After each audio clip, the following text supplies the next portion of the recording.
Dans une capsule précédente, nous avons résolu un problème qui consiste à écrire une fonction pour calculer la somme d'une liste de valeurs. Ça nous a servi, cet exercice, à voir comment bien tester nos solutions avant de les soumettre au serveur.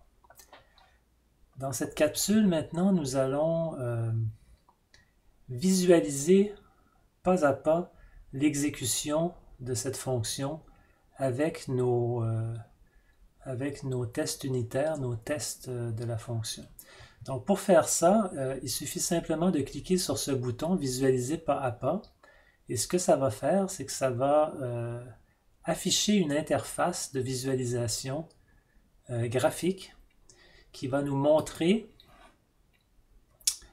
à chaque étape de l'exécution du programme ce qui se passe dans la mémoire de Python. Alors, cette interface-là possède deux parties. Il y a une partie de gauche ici qui contient votre code source, donc le code de votre solution, donc la définition de notre fonction ici pour calculer la somme, et nos énoncés de test ici sont également présents. Et dans la partie droite, cette interface va nous afficher, va nous faire visualiser graphiquement les différents objets qui sont créés en mémoire au fur et à mesure que les énoncés sont exécutés. Donc ici, on a la flèche rouge pointe sur le prochain énoncé à exécuter. Ici, on a les différentes étapes de notre programme qui sont numérotées de 1 jusqu'à la dernière étape. Dans le cas présent, il y aura 42 étapes pour exécuter ce programme en entier. Alors, commençons par la première étape. Pour passer à la première étape, il suffit de cliquer sur le bouton « Forward ». Le « Forward » va exécuter l'énoncé qui est actuellement pointé par la flèche rouge. Donc cet énoncé-là est un def. C'est un énoncé qui va construire un objet fonction nommé calculer somme et créer cet objet en mémoire. Et donc voilà, cet énoncé a été exécuté, donc l'objet fonction a été créé. Et cet objet fonction-là, il est représenté graphiquement ici par son identifieur, calculer somme, qui est le nom de la fonction, qui pointe vers un objet de type fonction qui a cette signature-là, c'est-à-dire que l'on appelle avec ce nom-là et qui possède un argument nommé valeur. Alors, c'est très important de comprendre à cette étape que lorsqu'on a exécuté l'énoncé def, on n'a pas fait d'appel à cette fonction-là. Tout ce qu'on a fait, c'est qu'on a créé un objet fonction qui pourra être appelé par la suite. Et donc, la flèche verte ici pointe sur le dernier énoncé que nous avons exécuté et la flèche rouge pointe sur le prochain énoncé à exécuter. Et donc, cette ligne blanche-là ne compte pas, cette ligne de commentaire ne compte pas non plus. Alors, le prochain énoncé, c'est l'affectation d'une liste contenant 1 à l'identifieur valeur 1. Donc, quand j'exécute ça, en mémoire, Python a créé cet objet-là qui est représenté ici. C'est un objet de type liste qui contient un seul élément. La valeur de l'élément, c'est 1. Et le 0 ici, c'est l'indice de cet élément-là. Donc, à l'indice 0, il y a la valeur 1. Et cet objet-là, il y a un identifieur en mémoire qui s'appelle valeur 1 qui pointe vers cet objet-là. On dit que cet identifieur, ce nom de variable, réfère à cet objet-là. Alors, j'exécute l'énoncé suivant qui va créer de la même façon une liste, cette fois-ci contenant 3 valeurs, la valeur 1, 2 et 3, et chacune de ces valeurs sont à l'indice 0, 1 et 2. Et donc, valeur 2 réfère à cet objet-là en mémoire qui est une liste. Même chose pour l'énoncé suivant, valeur 3, c'est une autre liste qui a encore les indices 0, 1, 2, et les valeurs associées à ces indices sont moins 3, 5 et 17, tel qu'indiqué ici. Donc, dans cette interface-là, quand on parle de frame, un frame, ça ici, c'est ce qu'on appelle le frame global. Le frame global, ce sont l'ensemble des variables globales de votre programme. Alors, dans votre programme ici, ça, c'est une variable globale qui est associée à un nom de fonction. Ça, ce sont 3 variables globales associées à 3 listes. Donc, on les a toutes représentées ici graphiquement. Et ensuite, il nous reste à exécuter les prints.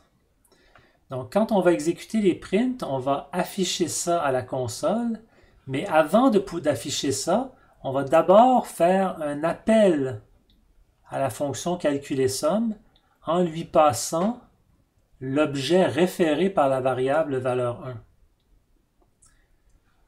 Donc, regardez bien ça, je clique ici, et là, j'ai créé un nouveau frame. J'ai créé un nouveau frame, c'est-à-dire que dans ce nouveau frame-là, il va y avoir des variables qui vont être associées à ce frame-là. Et ce frame, c'est le frame qui est associé à l'exécution de la fonction calculer somme. Donc, à chaque fois que je vais faire un appel à la fonction calculer somme, ça va créer un nouveau frame qui va contenir de nouvelles variables. Et donc, la première variable qui appartient à ce frame calculer somme, c'est l'argument que la fonction reçoit. Donc, lors de mon premier appel ici, l'argument reçu, c'est la liste qui est référée par valeur 1, c'est cet objet-là. Donc, quand j'appelle la fonction calculer somme, j'ai un autre nom de variable, ici un autre identifieur, qui va être associé au même objet en mémoire qui est déjà associé à valeur 1. Donc là, j'ai appelé la fonction avec valeur 1, mais à l'intérieur de la fonction, l'objet référé par valeur 1, je vais le référer par l'identifieur valeur à la place. Et là, je vais itérer sur les énoncés de ma fonction, un par un.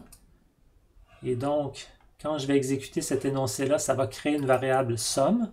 Je crée la variable somme qui est associée à la valeur 0.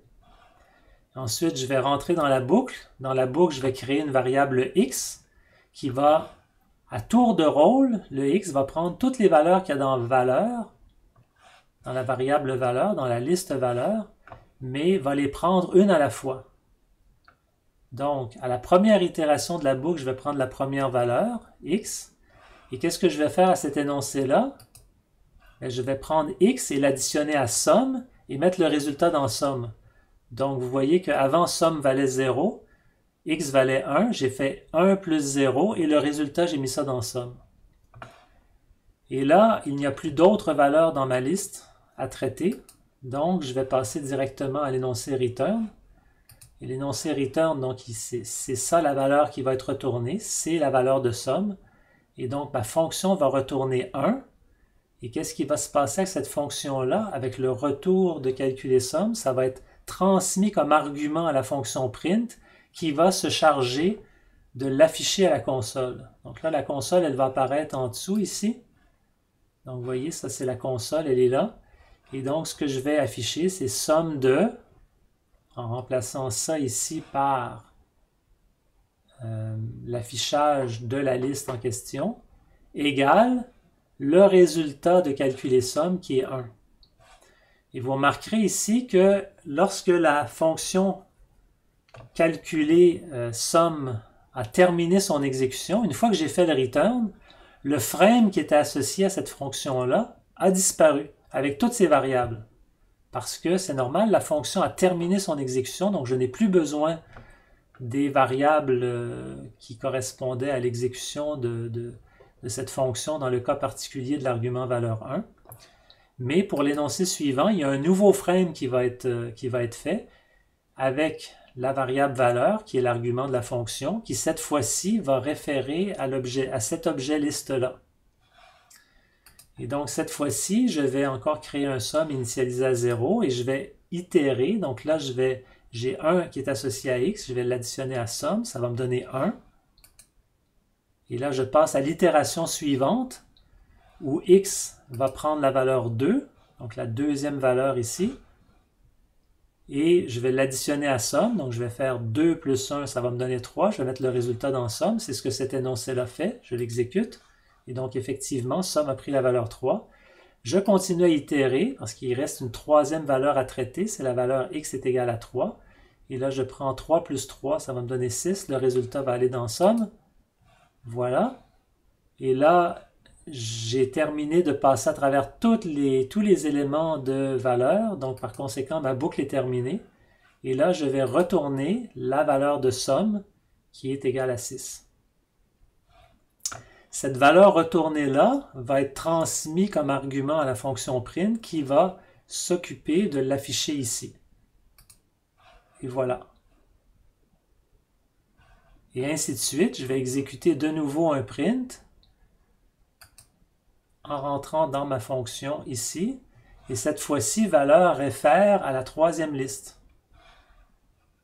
Je vais initialiser somme à 0, je vais additionner le premier élément, moins 3, donc somme vaut moins 3, je passe à l'élément suivant, 5, je l'additionne, ça fait plus 2, je passe à l'élément suivant, 17, 2 plus 17, 19, et là j'ai terminé ma boucle.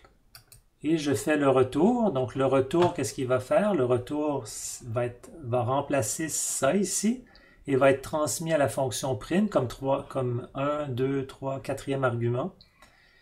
Et l'affichage va se faire ici. Ça, c'est le premier argument, deuxième argument, troisième argument, quatrième argument de ma fonction.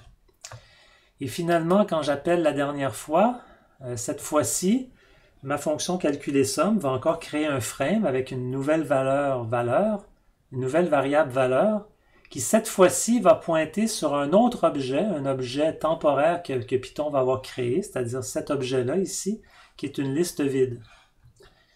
Et donc, je vais initialiser ma variable somme à 0, et là, il n'y aura aucune itération de la boucle qui va être exécutée parce que valeur ne contient aucun élément, donc je saute directement par-dessus. Je vais à l'énoncé return, et c'est 0 qui va être retourné, et c'est 0 qui va être affiché ici. Et voilà, vous avez pu observer graphiquement, dans la partie de droite, l'exécution de tous les énoncés présents dans la partie de gauche.